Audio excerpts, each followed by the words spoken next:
Hello বন্ধুরা, আপনি কি জানেন এই পার্কের নাম সিধু কানু পার্ক কেন রাখা হলো, বা এই পার্কের কিছু ইতিহাস রয়েছে যেখানে শুধু গাছপালার সৌন্দর্য নেই, লুকিয়ে আছে এক বিদ্রোহী আদিবাসী বীরদের সাহসীর কাহিনী।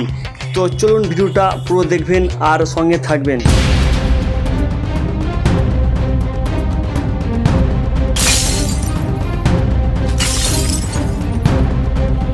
প্রথমবার এখানে এলে অনেকে ভাবে এটা একটু শুধু সাধারণ পার্ক, কিন্তু এই জায়গার নাম সিধু কানু কেন রাখা হলো, এটি একটি রহস্যময় কিছু গল্প রয়েছে।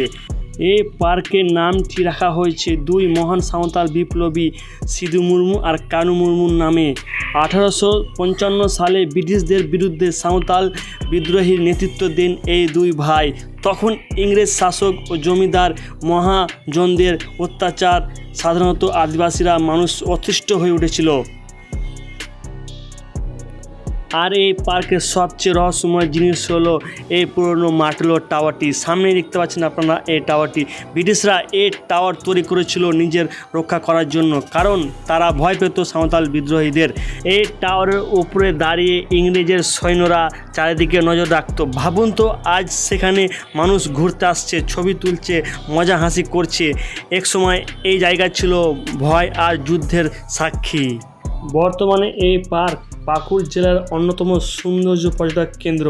জেলা প্রশাসন বাংলোর সামনে অবস্থিত এই পার্ক প্রতিদিন অনেক মানুষ ঘুরতে আসে।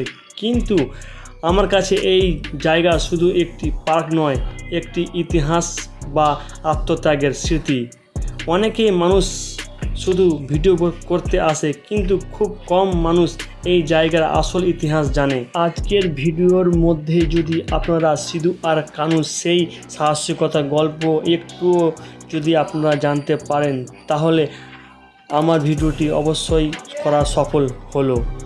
ভিডিও ভালো লাগলে লাইক করুন, আর এই ধরনের ঐতিহাসিক ভিত্তিক ভিডিও পেতে অবশ্যই আমার চ্যানেলটি সাবস্ক্রাইব করুন।